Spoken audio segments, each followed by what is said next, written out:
25 minutes, 20 minutes, 30 minutes is the evaluation portion of the meeting without thinking about how much time is actually required. And why do I say the evaluation portion? Many times, because we have the time allotted for prepared speeches, the time allotted for role players at the beginning, they'll just subtract 2 hours, take away the role players' time, take away the prepared speeches time, table topics, and whatever is left, you put it for evaluation.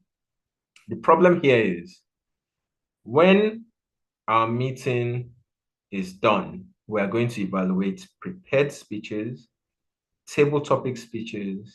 We're going to evaluate the entire meeting, and all that requires time. Prepared speeches usually requires 2 to 3 minutes. Table topics, it depends on how many speakers we're going to have. In an ideal scenario, you may have up to 2 to 3 minutes, but usually what I've seen is 1 to 2 minutes, which means if you're going to have a table topic segment and you want to have 5 speakers, each being evaluated 1 to 2 minutes, how much time is that required? You have to place at least 10 minutes for table topics evaluation. I don't know the last time you went for a meeting and you saw 10 minutes for table topics evaluation. It rarely happens. You may see 4 minutes, 5 minutes, if that, 6 minutes. You rarely see up to 10 minutes, and they expect to have 5 table topic speakers. In fact, sometimes when the session is going on, the table topics master may say, timer, do we have enough time to take more speakers? Not remembering that everything that occurs during the table topics portion of the meeting is directly impacting the evaluation portion of the meeting. And note, this is not factoring the transition time. I'm just saying, think about the time needed to do what is put on the agenda. This is especially for those that plan in chunks. But even if you plan in bits and pieces, many of us don't actually think how much time is actually needed for that portion of the meeting. Think about time required for every single part of the meeting. Think about the time required for transition. And some people may say, what if we don't have any transition time, meaning we are in the virtual space? Great, beautiful question. In the virtual space, what tends to happen? We have network issues. Maybe there's someone here, if you're in Nigeria, I know not all of us here are in Nigeria. If you're in Nigeria and you attend virtual meetings, think about how often you have network issues. I can't remember the last time I attended a meeting that we didn't have at least one network issue. What that means is, once I'm done with my portion, let's say that was 5 minutes, I'm done, I introduce the next speaker or the next role player. There may be network glitch, which needs to be accounted for in the agenda. Usually that 1 minute that I said, allocate this time for transition, will help curb us losing time when we have network issues. Whether it's a physical meeting, hybrid meeting, or a virtual meeting, have that transition time or that network glitch time or the introduction time that is allocated to ensure we keep to our word of saying, this meeting is 2 hours, we are going to stay within 2 hours.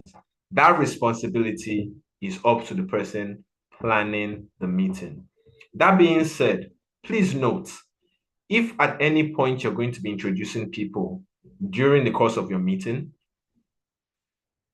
read the bio or introduction of the person you're introducing in advance. Why am I stating this?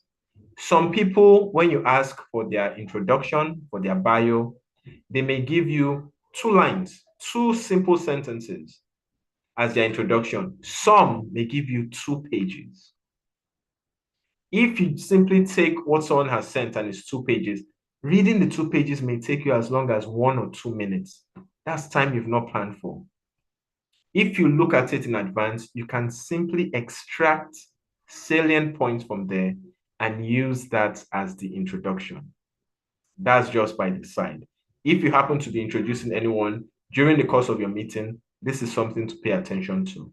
So note, when you're planning the agenda, take the time to go through, think about how much time each role player, each speaker requires, think about the transition time, as well, and especially the evaluation portion, because I note for the meetings I've attended, most times the error when it comes to timing occurs during the evaluation portion. People just don't pay that much attention to that portion. If you start planning your agenda like this, I guarantee 90% of the time and upwards, you will definitely keep to the time you've promised that you keep to, both to your members and your guests, and you'll be well placed to enjoy your meetings more. That's all I had to say about planning the agenda.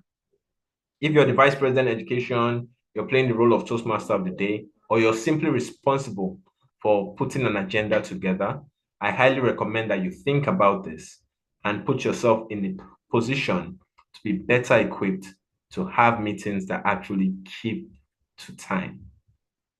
Any questions or comments when it comes to planning the agenda of your meeting? Feel free to raise your hand or simply type in the chat box.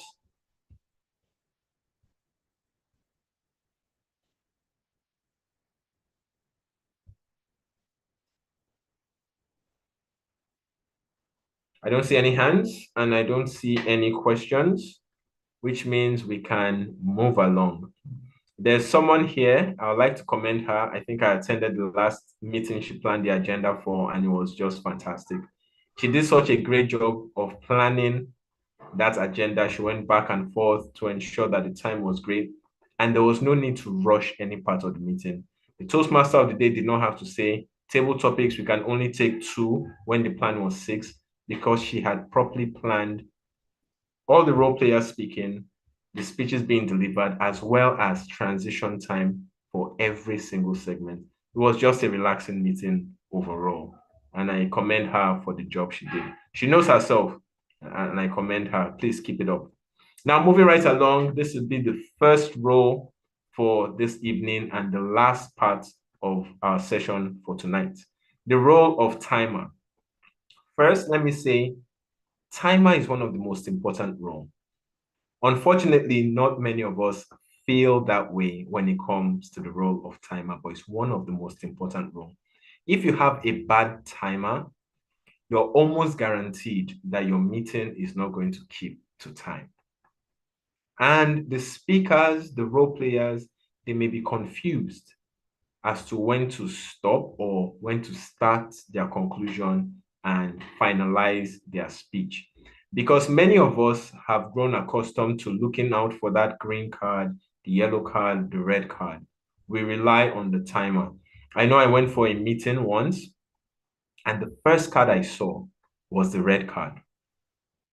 Meanwhile, I was doing my evaluation, anticipating that when the green card is shown, I will switch to this part of my evaluation. When the yellow card is shown, I'll switch to this part.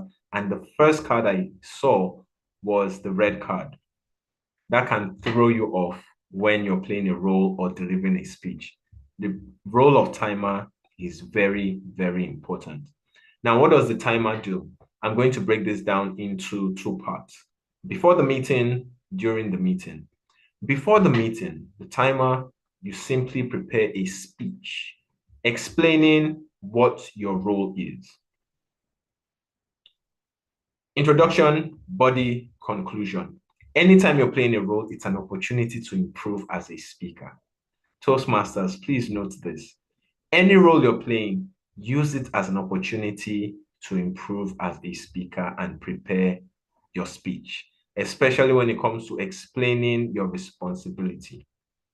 Other than preparing the speech, what else should the timer do? Timer, please look at the agenda. Look at the time allotted to each part of the meeting.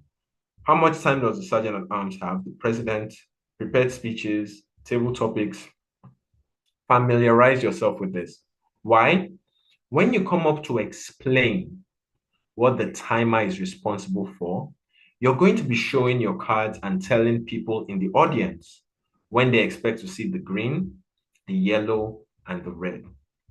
A number of us, when we come to explain that rule, will say for prepared speeches, for instance, if it's 5 to 7 minutes, I'll show at 5 minutes the green card, 6 minutes the yellow card, 7 minutes the red card. If there's no speech that is 5 to 7 minutes, there's no need to explain what you just explained. Explain when you're going to show the cards for the speeches we're having today, which means if we're having only icebreakers are 4 to 6 minutes. Then explain for the prepared speeches today, we have only icebreakers. At 4 minutes, I'll show the green card. At 5 minutes, I'll show the yellow card. And at 6 minutes, I'll show the red card. Afterwards, you have 30 seconds to conclude before you'll be disqualified. Similarly, for table topics, explain. At 1 minute, I'll show the green card. At 1 minute, 30 seconds, I'll show the yellow card. At 2 minutes, I'll show the red card. For timers, usually during table topics, many of our guests are confused if they are first-time guests as to what the cards mean. Remember, many people are scared of speaking in front of people they are not familiar with. When something suddenly pops up, this green, yellow, or red card, they're already scared. This just adds to the trepidation. When you're explaining, especially for the table topics portion of the meeting, please stress the fact, if you're a first-time guest and you're called up to speak during the table topics portion of the meeting, when you see the green, yellow, or red card, it doesn't mean you should stop speaking. The green card, you can keep speaking, you just have 1 minute left. The yellow card, keep speaking, you have 30 seconds left. The red card, you should round up, but you do have 30 seconds before you need to leave the lectern. Please do not run away when you see any of the cards. If you're playing the role of the timer and you know you have first-time guests, if you're uncertain, please stress that fact. I've been to too many meetings where our first-time guests, once they see any card, even the green, they stop and they run away. They are scared. They were not paying attention to when the timer came up, or they came late. This needs to be stressed, especially for our first-time guests. Very important. You prepare your speech before the meeting. You look at the agenda before the meeting. Now, during the meeting, what happens? When you're introduced by the general evaluator, the leader of your team, you simply deliver the speech that you prepared in advance, stressing what the importance of timing is, letting everyone know when they should expect to see the cards, and stressing, as I mentioned earlier, for the table topics, for the benefits of our first-time guests, what those cards mean once again. Ideally, the table topics master is going to buttress this fact, stress it once again for the sake of first-time guests if they are going to come up and speak. But timer, do state this and let them know at the end of the meeting, you'll come and give your report. Now note, just because the general evaluator is calling you up after the Sergeant-at-Arms, President, Toastmaster of the day have spoken, does not mean your job should start later. I highly encourage that timing starts at the beginning. Once the Sergeant-at-Arms starts the meeting, please, timer, start your job. Why? When we've planned the agenda very well, and we come to the meeting and it commences, but the timer does not start at the beginning, the Sergeant-at-Arms, the President, the Toastmaster of the day, the general evaluator, and any other role player that comes before you can eat up a lot of time. And I do mean a lot of time.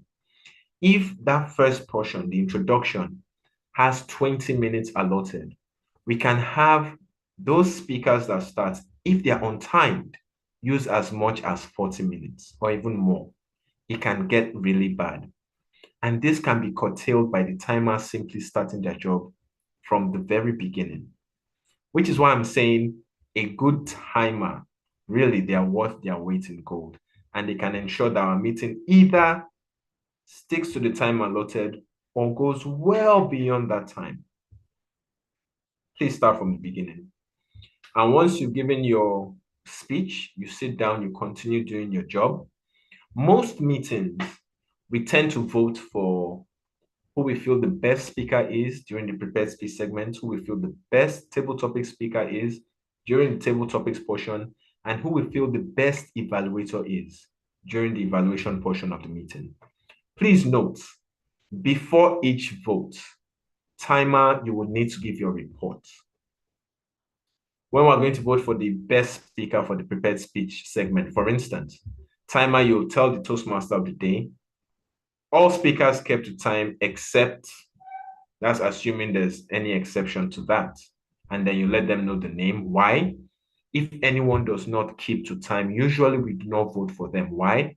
We want to stress the fact that learning to keep to time is very important at Toastmasters and in life in general. As a consequence, if you don't do that now, you will not be eligible to win the award for this segment of the meeting. It's very, very important.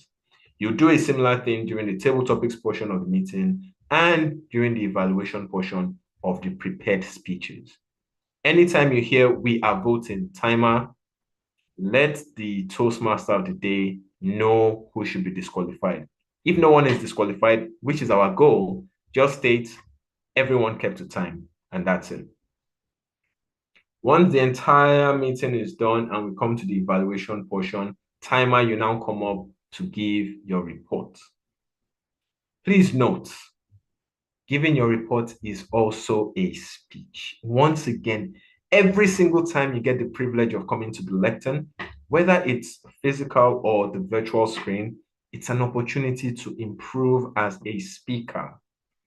Timer is one of the roles I personally have noticed that we feel if we're going to save time, let's save time there. I've been to too many meetings where we maybe didn't plan the agenda well, we didn't time well, so many people went overboard. As a consequence, we'll say the timer has already given their report. Let's move on to other role players. That's not good. Timer, you still have the opportunity to come and deliver your speech and give your report. You can have the introduction, your report, and a conclusion, or you can dive straight to your report and the conclusion. If we don't have much time, you can focus on the exceptions, meaning those that didn't keep to time that you have not mentioned previously, and then give your concluding part of your speech. Every time, please give a speech. Once that's done, you are done for the speaking portion. You are not going to speak again during that meeting. Nonetheless, please keep timing. Many meetings I've been to, once the timer delivers their report, they stop doing their job. Once again, a bad choice to make. Why? Because even if we've kept to time to this very point, every other role player, when they don't see that green, yellow, red card, some of them may make the assumption that I have a lot of time. And all the good job we've done thus far tossed out the window because suddenly all this time is made available.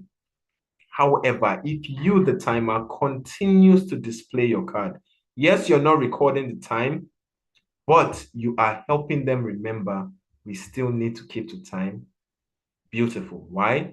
You will help those people ensure they keep within the allotted time and help us keep to our promise. Be that 1 hour, 2 hours, or 3 hours. In summary, that is what the timer does in our meeting. Is there any question or comment regarding the role of timer? You can raise your hand or you can type in the chat box.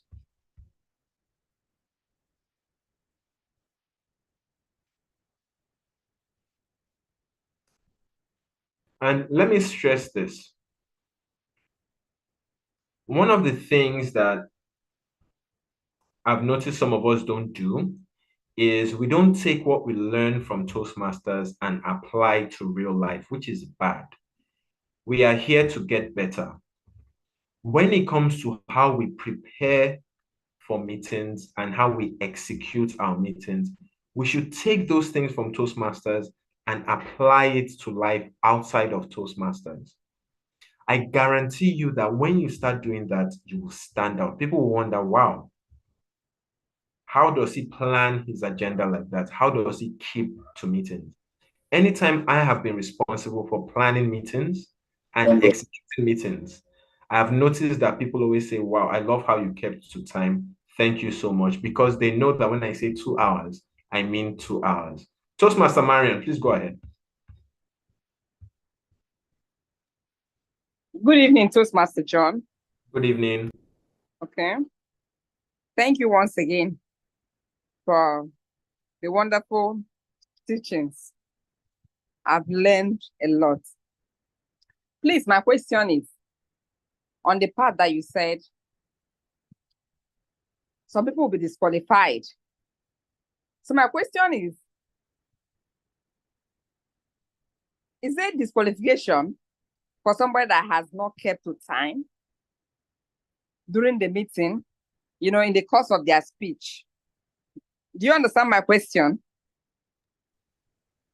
Is there anything like qualifying a prepared speech, like for somebody that will stretch and talk for up to 7-8 minutes? No, 7 is okay. 9, 10, 11 minutes without knowing, probably because the person is not seeing the timer and the person wasn't checking his or her own time and just continue talking. Does that mean that speech is disqualified and the person will not go ahead and record it that he or she has given that speech? Okay, thank you for that question, Toastmaster Marion. When I state disqualification, it's simply for the voting, that's all. When your club is voting for the best speaker, the timing report is used to disqualify certain people. If your speech is 5 to 7 minutes and you spoke for 8 minutes, we are not going to vote for you. Nonetheless, you can actually record that as a speech if you met the objectives. If the speaker does not meet the objectives, I recommend that they redo that, because the whole essence is to help you master whatever the objective is. And if you do not focus on that, I don't think you're getting the value from that. But time should not disqualify you from putting that speech up on Basecamp that you've completed it once you meet the objective. It's strictly for the voting. Does that clarify, Toastmaster Marion? Yes, thank you. You are very much welcome.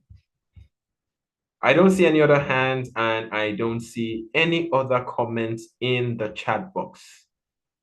It is 9:29. We are done for today. If there's any other question or comments for other roles outside of timer or preparing the agenda, now we can touch on those. If there's none, we are done. This is from 9 to 9:30. We start at 9 as long as there's one person here, and we're done by 9:30. We're here every Friday. We cover 2 roles. We tend to post it, especially in the role preparation group. So if it's beneficial to you, you can join. If it's not beneficial to you, you need not join. I'll encourage those of you that have never played the role of timer in a while or ever, that you should please do so if you got any value from what we did today, so that you can learn properly what you heard today. You learn by actually doing. Yes, get the knowledge, but it's when you apply it that learning occurs, and it occurs at a deeper level. Go and apply what you're learning, learn at a deeper level, remove some things that you thought you knew, but you found out they are erroneous, and learn some new things that you didn't even know to begin with. Thank you so much for joining. Hope you have a wonderful weekend. If you still have any questions or comments for other roles, you can still raise your hands or type. Pending that, enjoy your weekend. Those of you in Division D or around, we have Division D speech contest tomorrow at PSSDC. Please feel free to come and support people that you want to do well, or just come and learn from great speakers if you're free tomorrow, 11 a.m. West African time. Enjoy the rest of your night, everyone. Thank you, Toastmaster John. You are welcome. Good night. Good night.